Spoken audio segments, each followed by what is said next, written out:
السلام عليكم ورحمة الله وبركاته. دخلنا اليوم الأخير من مرحلة الهندسة، ولا يزال المصري هيثم دسوقي يواصل العمل الدؤوب على مشروعه. آخر تطورات ملصقات الاستشعار التي تعمل باللمس نتابعها مع بعض.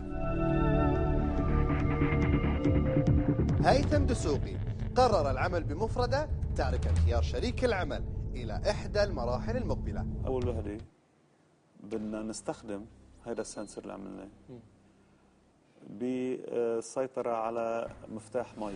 الثاني من خلال جاكيت أو روب وريفر حدا لابسه ثياب يقدر مثلا يدور الموسيقى أو يخفف الصوت الموسيقى أو يطفيها أو يغير من الموسيقى لأخبار مثلا هو وماشي. 3 هالشفاف بدنا نطبعه على إزاز تقدر من خلاله تطلب رقم التليفون.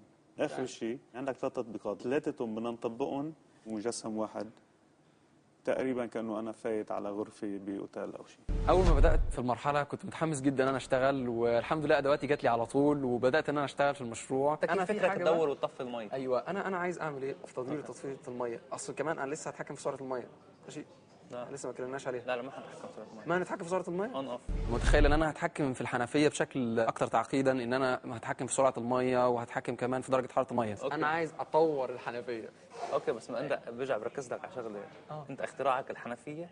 لا، شو اختراعنا؟ اختراع التاتش. انا مجرب الحكايه دي ان انا اعمل سنسور في الميه، واول ما تلمس الميه بتعرف ان ايدك تحتها، فطول ما ايدك تحت الميه استحاله البتاع يقفل. اوكي يعني بتعرف اختراع ثاني؟ لا انا مش اختراع تاني. ده برضك نفس المشروع. اوكي بس قلت لك هلا انت رحت صرت عم تخترع حنفيه. ده خيالي بقى، ده اسمه الشو. اهتميت شويه في المرحله دي بالشكل المشروع شويه، لاني حسيت ان جمال المشروع يعني في مش بس في ان الديفايس يكون بيشتغل كويس، ان الناس تشوف الموضوع بشكل فعلا حلو. ده المفروض ان هو بيعمل تاتش، بحس بيه وفعلا بيحس. يعني اوريدي انا لو شغلته لك دلوقتي هتلاقي التاتش شغال. ماشي، والبيك ده كمان شغال، يعني الاثنين شغالين، بس ده مش قادر يقرا من ده. اموت وافهم ليه ده مش قادر يشوف الداتا. مش عارف عامل انا هنا مش عارف والله، وهتجنن يعني. عارف هيحصل لي حاجه. انت اكيد عم بيوصل له؟ اكيد عم بيوصل له، دي انا ما اتاكدتش منها. طب حطه على اوسيلوسكوب. احطه على الاسيلوسكوب؟ احطه على الاسيلوسكوب. او ايه الشغلانه دي؟ شو احط له سبيد سيريال بقى، اعمل ايه يعني؟ او حط له لمبه. كان عندي مشكله في المايكرو كنترولر اللي هو بتاع الحنفيه اللي بيتحكم في الحنفيه. المايكرو كنترولر اللي بيحس ما بيقدرش انه يكلم المايكرو كنترولر اللي بيتحكم في الحنفيه. فكانت بتحصل ان انا وانا ببعت الداتا، المايكرو كنترولر الثاني كان بيقراها غلط، فكان الموتور بيقف، ما كانش بيشتغل كتير. حليت المشكله دي ان انا سرعت المايكرو كنترولرز والموضوع مشي الحمد لله كويس. على مصمم الحنفيه تفتح مي، هذا اختراع. هذا بروح على الموضوع. هنا في حنفيات بيفتحوا ليزر، مش بيفتحوا تاتش بدون ملمس، بالعكس تقنيه اكثر. انت عم تسوي تخلف. يوم يكون ليزر اسهل. شايف كده يعني؟ تاتش. يفرض ولد صغير اجى حط ايده على الرخامه. طب مسيحك انا دلوقتي. يفرض ولد صغير حط ايده على الرخامه يدور الميه، ده يرتعب، ده يموت من الرعبه. حط ايده يتخض. تعال يطفيها. اعتبر ضيف اجاك على البيت، حط ايده على الرخامه، تعال شلون بده يطفيها؟ بده يروح ينادي لك من الصالون يقول لك تعال خش على الحمام طفي لي الميه. والله يا اخي انت شايف ان تقنيتك فاشله؟ والله كلامك علمي جدا يعني. كلامك علمي فوق التخيل. انت ناوي تجنن الناس. بلال قعد معايا صراحه كتير خلال الفتره دي، كان بيساعدني في المشروع وكان بيديني افكار صراحه عن المشروع بتاعي. بس هو كان يمكن بينتقد حاجات كتير، يعني هو بيحاول ازاي المشروع يطلع فعلا كفء، يعني ازاي يكون المشروع ما يكونش فيه عيب. لا الزرار مثلا مش بيحس قوي، لا انا عايزه يحس احسن من كده. ده صراحه كان بيخليني اتحمس ان انا ازود كفاءه المشروع. شو رايك تعمل الزرار تاتش؟ والله العظيم. هو في ازرار بالاول. والله هيثم والله العظيم الزر تاتش. زر اللي عامل زر. ده يسخن الميه، ده يبرد الميه. هذا يعني يكون تحت بعض ثلاثتهم. زرار. انا لو لقيت الطبقه بتاعت الكلام باينه هغيره يعني على طول. هي المشكله ان الطبقه اللي تكون من تحت تبان. شلون تبان يعني ايه؟ يعني انا دلوقتي عشان اشتغل ما ينفعش احط السيركت كده بس، لازم السيركت تتحط وكمان تحتها طبقه. يعني اقطع مثلا من الرب ده حته واحطه من تحت اكيد عشان ما تشخط احطه من تحت. ايوه بالظبط. اول ما جبت الروب بدات ان انا اشتغل عليه وبدات اشوف التفاصيل بتاعته من جوه شكلها عامل ازاي، بحيث ان انا اعرف اركب الدايره فين بالظبط يعني.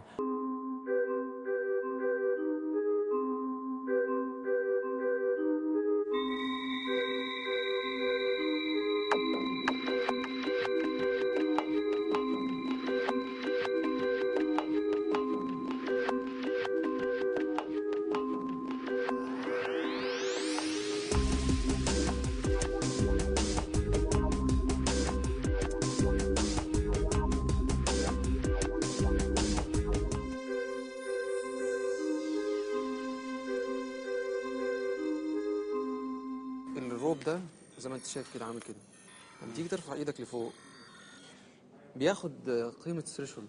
الثريشولد اللي بتاخد دي لازم تكون اقوى بكتير. اعطيني خلينا نلبسها. هات استنى يا راجل. هيثم صار يفكر فيها هلا. لا يا عم مش بفكر فيها. طلع كون هنا ليش طلع؟ شو المشكله هنا؟ ليش هنا يعني؟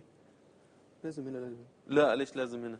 دي افكار يعني شويه كويسه، بس يعني كانت تنافي اللي كان مطلوب مني. يعني المطلوب مني ان انا احطه في دراعي، وان مش طبيعي ان انا امسك الروب وارفعه عشان خاطر ان انا اتصل. خطوط الجيب هيثم اشتغل عليها، رد لزقها وخلاص. اعمل جيبه خاصه بس للتاتش، ما ينحطش فيها حاجات تانية، بس جيبها هي للتاتش وخلاص. ايه صرت فين؟ بالروب كمان كان هو كتير محمس وعم بفكر انه بده يخلي هيدا الروب حياة الباتري تبعه كتير كبيرة، فحط لها سولار سيل ورجع عمل لها سويتش بانه بس تحركي ايدك بتبلش تشتغل. هيدا عمل له مشاكل لانه كان عم يقطع عنه الكهرباء امرار، فبعدين بعد ما حكينا معه وشرحنا له انه ما في مشكل اذا غير البطارية، تخلى عن هيدا الشيء واستعمل الروب طبيعي. بالايدك هيدا بالمي. هنا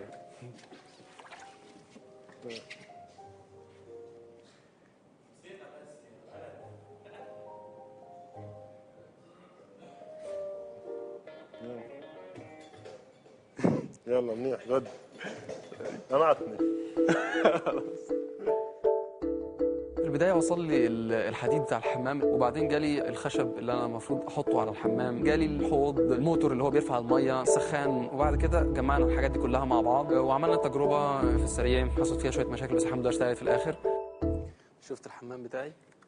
وين البانيو؟ ولا تقول لي RFID ولا اي حاجه. بص يا معلم على الشكل والفيو، شكل بديع يعني بصراحه شحل قلبي. اهنيك. خليك الله يخليك الله يخليك. هذا شنو هذا الراديتر؟ لا اوكي عارف بس قاعد اتفلسف عليك. طيب شغله من الحين؟ ايه شغله؟ ده الراديو المفروض ان انا ايه لما اشغل الراديو يشتغل. هذا الراديو؟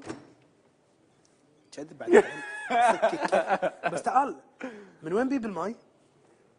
ايه بتحط هني الماي. يا ريس. اول ما وصلنا الانابيب في الحمام وركبنا الموتور ووصلنا الكهرباء بالحمام، بدات ان انا اعمل الدايره بتاعه الحنفيه كلها وركبتها على الحمام من ورا، وبدات ان انا اعمل تيست ان انا اشغل الميه واقفلها عن طريق التاتش.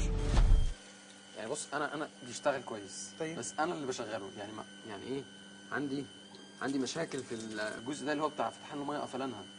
احيانا ما ياخذ احيانا لا مش احيانا ما ياخد، احيانا ما ياخد. احيانا اللي بيحصل ان السولونويد بيقفل ويفتح، السولونويد بطيء. قللنا الضغط واشتغلت الحمد لله الفكره، وبدا ان هو يقفل بسرعه جدا. اول ما بتدوس على دايره التاتش قفلت الميه وفتحت الميه بسرعه، ما كانش فيه ديلي لما تقفل الميه. خربانين التسريب وبلاوي سوداء. دي مقوى من عنده من مهندس. هنا باشمهندس نفس ما كان يطقوا معنا. طب ما ظبط له اياها. بدنا نغيره. بدنا نغير له الخط كله. بس انتبه الجود ايه؟ ايه صارت كلها مي يعني. لا هي من غير شيء مش عم تمشي.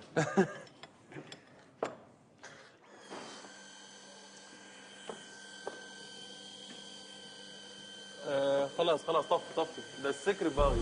ظهرت مشكله بتاعت ليكج، ان الميه كان في تسريب شويه في بعض الاماكن في الانابيب. فبلال اول ما شافها عرف صراحه الغلطه طالعه منين بالظبط، ويعني وقال لي ان هو ممكن يقدر ان هو يحلها. يمكن انا كنت في مرحله البروف كونسبت، كنت بشوف بلال بيشتغل بالانابيب ولابس الرول الاحمر وكده، وانا لابس الرول الابيض وعامل فيها دكتور، وقعدت اقول له ان كل شغلك كله انابيب وكله ميه وبهدله وكده. فاول ما جيت اركب الحمام وشاف الانابيب وان انا بدات اشتغل على الميه، فرح فيا جدا يعني. ويمكن فرحته زادت قوي لما شاف التسريب اللي بيحصل في الميه، وحس ان هو ممكن يساعدني وكده. انا صراحه ما قدرتش اعمل له حاجه يعني، هو عنده حق يعني. فجاب حاجات من عنده كان بيستخدمها في المشروع بتاعه وركب الانابيب الصح. كان يتمسخر علي انه بشتغل بالميه. وعاد مجعجع حالي بالميه. الله جعجعه بالميه لحاله. ايه بقى المشكله الكبيره في الموضوع ده السيستم ده؟ ان الميه بتسخن وبترجع تاني لنفس المكان. اوكي. فايه اللي بيحصل؟ ما ينفعش استخدم الجهاز بشكل كتير قبل اللجنه، لازم في ساعتها عشان خاطر الميه بتسخن. بسيطة. هلا انت مش بدك تتحمم دوش يعني مشينا، مش انه عم نعمل الله كلامك مظبوط وانا فاهم، بس يعني فعلا الميه بتسخن ما ينفعش ان انا لا هلا انت دونت يعني you run it 10 minutes 5 minutes قبل just to check quick check and then you leave it. الحمد لله قدرت ان انا اخلص معظم الحاجات اللي كانت مطلوبه مني واشتغلت الحمد لله بكفاءه، وان شاء الله انا مستعد ان انا احضر البرايم. بين بلال وهيثم صداقة متينة. أفكار بلال قد تكون مفيدة أحيانا، وهيثم يسعى دائما إلى الكمال في كل ما يفعل.